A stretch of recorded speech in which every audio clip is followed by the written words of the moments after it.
नमस्कार विद्यार्थी मित्रांनो, डिजिटल जेके अकॅडमी आपल्या यूट्यूब चॅनल तुमचं सर्वांचं स्वागत आहे। समाज कल्याण विभागाच्या अंतर्गत विविध पदासाठी भरती प्रक्रियेची जाहिरात प्रकाशित झाली, तर त्यासाठी आपण महत्त्वपूर्ण लेक्चर सिरीज पाहत आहोत। जीकेचे लेक्चर सिरीज म्हणजे सामान्य ज्ञानावर तुम्हाला पैकीच्या पैकी मार्क्स कशा पद्धतीने मिळतील या संदर्भात ही लेक्चर सिरीज असेल। यापूर्वी आपण एकूण 5 लेक्चर अपलोड केले, ते 6वं लेक्चर असेल। या लेक्चरच्या माध्यमातून आपण महत्त्वपूर्ण जीकेचे प्रश्न डिस्कस करूया, जे की परीक्षेमध्ये 100% येतील अशा प्रकारचे प्रश्न असतील। काही प्रश्न असतील तर कमेंट बॉक्स मध्ये कमेंट करा। जर तुम्हाला समाज कल्याण विभागाच्या अंतर्गत पदासंदर्भात म्हणजे कोणत्याही पदासंदर्भात जर तुम्ही महिला गृहपाल असेल किंवा पुरुष गृहपाल असेल, या पदासाठी जर तुम्ही फॉर्म फिलअप केला असेल, जर परिपूर्ण तयारी करत असाल, जर तुम्हाला जर टेस्ट सिरीज जर हवी असेल तर डिजिटल जेके हे प्ले स्टोरवरून तुम्ही ॲप्लिकेशन डाउनलोड करून त्या ठिकाणी 149 रुपयाला टेस्ट सिरीज बाय करू शकता। 10 टेस्ट सिरीजचे पेपर असतील, त्यामध्ये इंग्रजीचा स्टडी प्लॅन तुम्हाला मोफत दिला जाईल आणि मराठीचा स्टडी प्लॅन सुद्धा तुम्हाला मोफत दिला जाईल।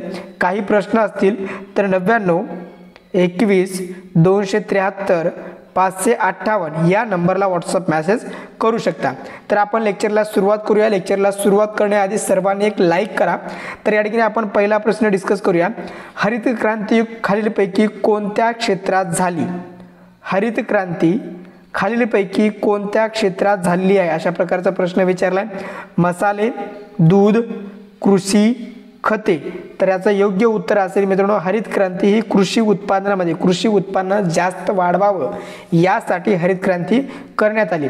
आता इतर सुद्धा कोणकोणत्या क्रांती झालेल्या आहेत त्या क्रांतीची सुद्धा तुम्हाला परीक्षेमध्ये प्रश्न विचारला जाऊ शकतो। तर यामध्ये पहा, हरित क्रांती ही कृषीमध्ये झालेली आहे। त्यानंतर दुसरं आहे पिवळी क्रांती तेलबियामध्ये झालेली आहे। त्यानंतर या ठिकाणी पहा, श्वेत क्रांती दूध उत्पादनामध्ये झालेली आहे। दूध उत्पादन अधिकचं वाढावं यासाठी या ठिकाणी ही क्रांती झालेली आहे।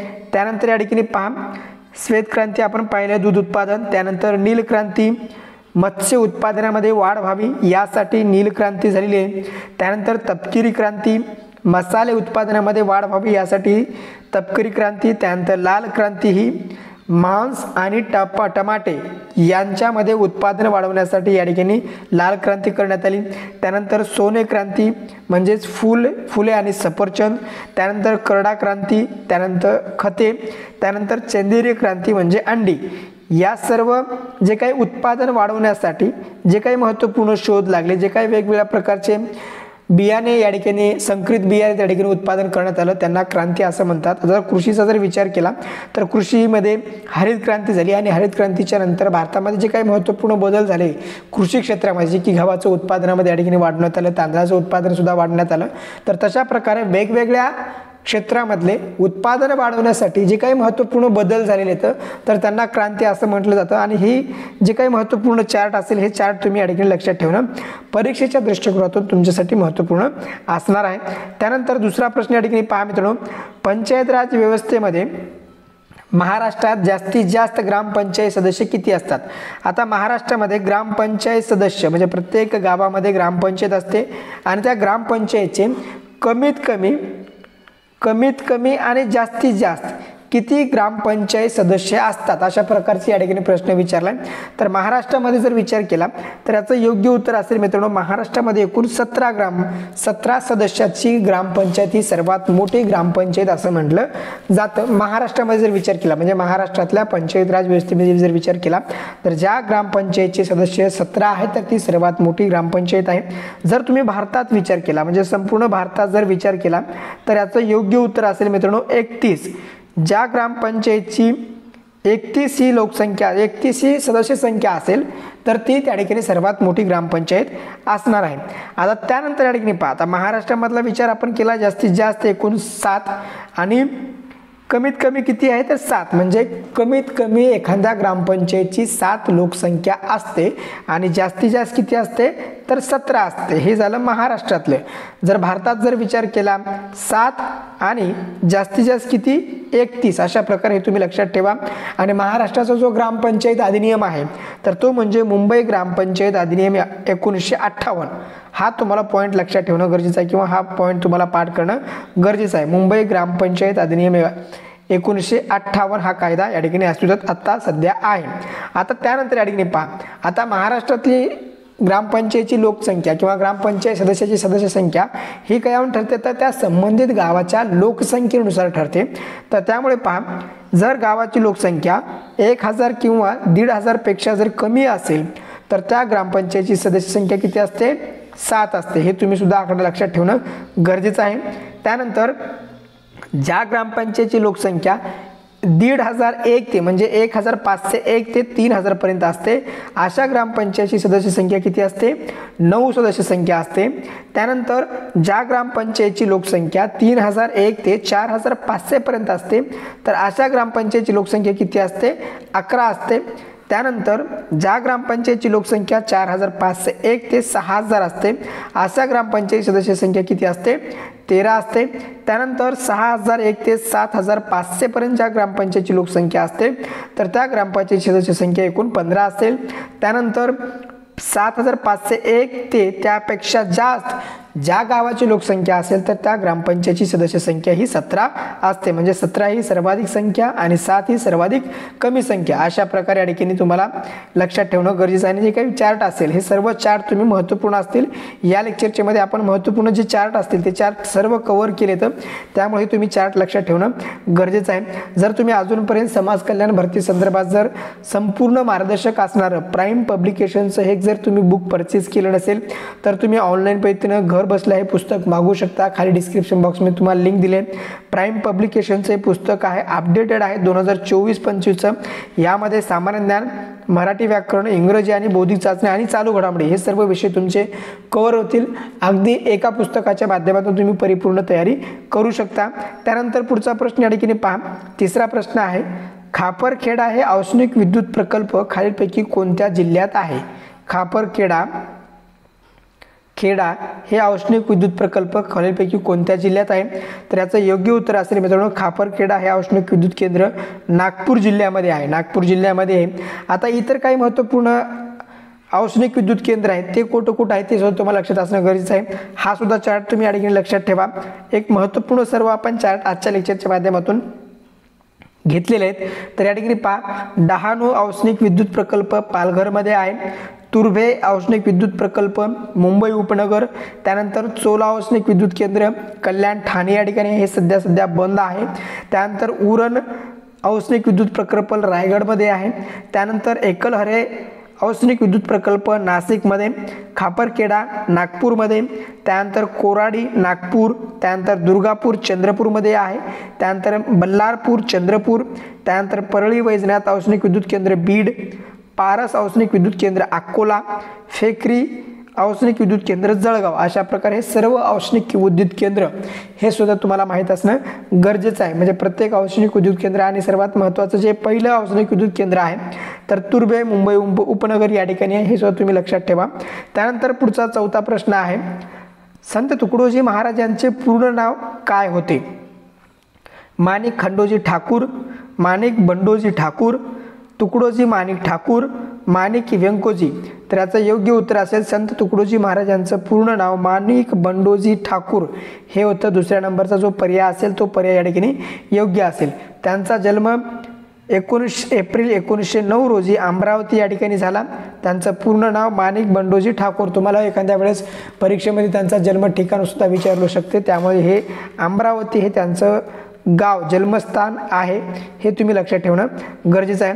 त्यानंतर पुढचा प्रश्न पहा, पाचवा प्रश्न आहे, 74व्या घटनादुरुस्तीची अंमलबजावणी कोणत्या तारखेला करण्यात आली. यापूर्वी आपण 73वी जी घटनादुरुस्ती झाली तर 73व्या घटनादुरुस्तीवर या ठिकाणी डिटेल्समध्ये आपण लेक्चर घेतलेलं आहे, तर ते तुम्ही पाहू शकता. तर 74वी घटनादुरुस्ती ही कया संदर्भात आहे. तर 74वी घटनादुरुस्ती जी काही महानगरपालिका असेल, नगरपालिका असेल, तर ते म्हणजे नगर परिषद, नगरपालिका, महानगरपालिका यांना घटनात्मक दर्जा प्राप्त करण्याचं काम 74वी घटनादुरुस्ती केली. त्यानंतर 73वी घटनादुरुस्ती जी आहे ती पंचायत राज म्हणजे ग्रामपंचायत असेल, त्यानंतर पंचायत समिती असेल, त्यानंतर जिल्हा परिषद असेल यांना स्वायत्त दर्जा प्राप्त करण्यासंदर्भात या ठिकाणी 73वी घटनादुरुस्ती करण्यात आली. आणि 74वी घटनादुरुस्ती महानगरपालिका जे स्थानिक स्वराज्य संस्था आहेत, नगर परिषद असेल, महानगरपालिका असेल, नगरपंचायत असेल यांना घटनात्मक दर्जा देण्यासाठी 74वी घटनादुरुस्ती करण्यात आली. तर 74वी घटनादुरुस्तीची अंमलबजावणी केव्हा करण्यात आली. तर 74वी घटनादुरुस्ती अंमलबजावणी 1 जून 1993 1 जून 1993ला 74वी घटनादुरुस्ती या ठिकाणी अंमलबजावणी करण्यात आली. 73वी घटनादुरुस्तीची अंमलबजावणी केव्हा करण्यात आली तर 24 एप्रिल 1993. 24 एप्रिल हा दिवस महाराष्ट्रामध्ये पंचायत राज दिवस म्हणून साजरा केला जातो, म्हणजे संपूर्ण भारतामध्ये पंचायत राज दिन म्हणून साजरा केला जातो. त्यानंतर 74वी घटनादुरुस्ती 1 जून 1993ला या ठिकाणी करण्यात आली किंवा अंमलबजावणी करण्यात आली. त्यानंतर या घटनादुरुस्तीच्या माध्यमातून नगरपालिकांना घटनात्मक दर्जा देण्यात आला आणि सर्वात महत्त्वाचं आहे की कोणत्या कलमामध्ये ही तरतूद करण्यात आली आहे. तर कलम या ठिकाणी पाहू शकता, कलम आहे 243 ते 243 ZG. यामध्ये म्हणजे या कलमामध्ये भारतीय संविधानामध्ये 74वी घटनादुरुस्तीची तरतूद करण्यात आलेली आहे. आणि घटनेचा भाग कोणता आहे तर भाग 9A आहे. आणि अनुसूची कोणती आहे तर अनुसूची आहे 12वी. या 12वी अनुसूचीमध्ये या ठिकाणी नगर परिषदेला या ठिकाणी महत्त्वपूर्ण स्थान दिले. अनुसूची आहे 9A मध्ये या ठिकाणी दिलेला आहे. त्यानंतर 6वा प्रश्न या ठिकाणी पहा, गंगा नदीची एकूण लांबी किती किलोमीटर आहे. गोदावरी नदीची लांबी किती आहे हे आपण प्रश्न पाहिला होता. त्यानंतर नर्मदा नदीची लांबी किती आहे हे सुद्धा आपण प्रश्न पाहिला होता. यमुना नदी असेल, भीमा नदी असेल, कृष्णा नदी असेल, त्यानंतर वैनगंगा, पैनगंगा या सर्व नद्याविषयी आपण डिटेल्समध्ये आपल्या लेक्चरच्या माध्यमातून आपण डिस्कस केलं आहे. जर तुम्हाला चांगल्या प्रकारे प्रॅक्टिस करायची असेल समाज कल्याण भरती संदर्भात तर तुम्ही TCS पॅटर्ननुसार आपली जी टेस्ट सिरीज असेल तर ती टेस्ट सिरीज तुम्ही जॉईन करू शकता. टेस्ट सिरीज जॉईन करण्यासंदर्भात किंवा महत्त्वपूर्ण तुमच्या मनामध्ये काही प्रश्न असतील या भरती संदर्भात तर तुम्ही 99 21 273 558 या नंबरला व्हॉट्सअप मेसेज करू शकता. काही प्रश्न असतील तर कमेंट बॉक्समध्ये कमेंट करा. आणि अजूनपर्यंत जर तुम्ही लेक्चरला लाईक केलं असेल तर लेक्चरला लाईक करा. तर गंगा नदीची एकूण लांबी किती किलोमीटर आहे तर याचं योग्य उत्तर असेल मित्रांनो 25 म्हणजे 2525 किलोमीटर ही गंगा नदीची लांबी आहे. आणि भारतातील सर्वात मोठी लांब नदी या ठिकाणी गंगा नदी आहे. म्हणजे भारतातील सर्वाधिक जास्त नदीचं क्षेत्र गंगा नदीचं आहे. आता याविषयी डिटेल्समध्ये माहिती या ठिकाणी आपण डिस्कस करूया. गंगा नदी प्रणाली, गंगा नदी एकूण लांबी आहे 2525 आणि भारताचा 26.3% भाग गंगा नदीच्या खोऱ्याने व्यापलेला आहे. उगम आहे कुमाऊ हिमाचलातील हिमालय प्रदेशातील किंवा जो आपला हिमालय आहे तर तो हिमालयामधील गंगोत्री या ठिकाणी हिमनदीमधून झालेला आहे. त्यानंतर गंगोत्री येथे भगीरथी या नावाने ही ओळखली जाते आणि देवप्रयाग येथे तिला अलकनंदा नदी येऊन मिळते. अलकनंदा आणि भगीरथी यांच्या संयुक्त प्रवाहाला काय म्हटलं जातं तर गंगा या नावाने ओळखलं जातं. जर तुम्हाला परीक्षेमध्ये प्रश्न अशा प्रकारचा प्रश्न विचारला गेला नाही, जरी विचारला तर सर्वप्रथम गंगोत्री या ठिकाणी जो उगम होतो तर त्यावेळी तिचं नाव असतं भगीरथी. त्यानंतर अलकनंदा आणि भगीरथी या ठिकाणी देवप्रयाग या ठिकाणी संगम होईल आणि त्या ठिकाणी त्या प्रवाहाला काय म्हणून नाव दिलं जातं तर गंगा अशा प्रकारे नाव दिलं गेलेलं आहे. हे सुद्धा तुम्हाला पॉईंट जे काय असतील ते पॉईंट सर्व महत्त्वपूर्ण असतील. हे सर्व पॉईंट तुम्ही या ठिकाणी लक्षात ठेवणं गरजेचं आहे. त्यानंतर सुंदरबन हा त्रिभुज प्रदेश निर्माण झालेला आहे. म्हणजे सर्वात मोठा भारतातील सर्वात मोठा त्रिभुज जो प्रदेश असेल सुंदरबन प्रदेश हा गंगा नदीच्या प्रवाहाच्या माध्यमातून निर्माण झालेला आहे. त्यानंतर गंगा नदीची राज्यानुसार लांबी किती आहे तर उत्तराखंडमध्ये 320 किलोमीटर आहे, बिहारमध्ये 445 किलोमीटर, उत्तर प्रदेशमध्ये 1140 किलोमीटर. सर्वाधिक लांबी ही UP मध्ये आहे म्हणजे उत्तर प्रदेशमध्ये आहे. त्यानंतर पश्चिम बंगालमध्ये 520 किलोमीटर, त्यानंतर झारखंडमध्ये 80 किलोमीटर. अशा प्रकारे एकूण 5 राज्यामध्ये ही गंगा नदी वाहते आणि बंगालच्या उपसागरामध्ये जाऊन त्या ठिकाणी मिळते. त्यानंतर पुढचा प्रश्न पहा, 7वा प्रश्न आहे, माणगाव परिषदेचे खालीलपैकी कोण अध्यक्ष होते. माणगाव परिषद शाहू महाराज, डॉक्टर बाबासाहेब आंबेडकर, यशवंतराव घाटगे, आप्पासाहेब पाटील. तर याचं योग्य उत्तर असेल मित्रांनो माणगाव परिषदेचे जे अध्यक्ष होते तर ते डॉक्टर बाबासाहेब आंबेडकर होते. तर अध्यक्ष हे डॉक्टर बाबासाहेब आंबेडकर, प्रमुख पाहुणे म्हणून होते शाहू महाराज आणि संयोजक म्हणजे हा कार्यक्रम कोणी घेतला होता माणगाव परिषद तर आप्पासाहेब पाटील यांनी ही परिषद घेतली होती. तर केव्हा घेतली होती तर 20 व 21 मार्च 1920 रोजी कागल जहागीरीतील माणगाव या ठिकाणी ही परिषद भरण्यात आली होती. त्यानंतर पुढचा प्रश्न या ठिकाणी पहा, सांबर सरोवर खालीलपैकी कोणत्या राज्यात आहे. सांबर सरोवर खालीलपैकी कोणत्या राज्यात आहे म्हणजे खाऱ्या पाण्याचे जे सांबर सरोवर आहे ते खालीलपैकी कोणत्या राज्यात आहे. महाराष्ट्र, राजस्थान, केरळ, आंध्र प्रदेश. तर याचं योग्य उत्तर आहे मित्रांनो सांबर सरोवर हे राजस्थान या राज्यामध्ये आहे. आता यामध्ये आपण 2 प्रश्न डिस्कस करूया, म्हणजे तुम्हाला परीक्षेच्या दृष्टिकोनातून हे महत्त्वपूर्ण पॉईंट्स असतील. हे सर्व तुम्ही पॉईंट लक्षात ठेवा. तर या ठिकाणी पहा, गोड्या पाण्याचे सरोवर तुम्हाला जर परीक्षेमध्ये प्रश्न विचारला तर उलर हे सरोवर भारतातील जम्मू काश्मीर या राज्यामध्ये आहे गोड्या पाण्याचं सरोवर. त्यानंतर दाल सरोवर जम्मू काश्मीरमध्येच आहे. त्यानंतर कोलेरू हे सरोवर आंध्र प्रदेशमध्ये आहे. अशा प्रकारे आपण 2 ते 3 जे आहे ते गोड्या पाण्याचे सरोवर या ठिकाणी आपण डिस्कस केले. त्यानंतर आहे खाऱ्या पाण्याचे सरोवर. गोड्या पाण्याचे एकूण 3 आहेत आणि खाऱ्या पाण्याच्या ठिकाणी 4 आहेत.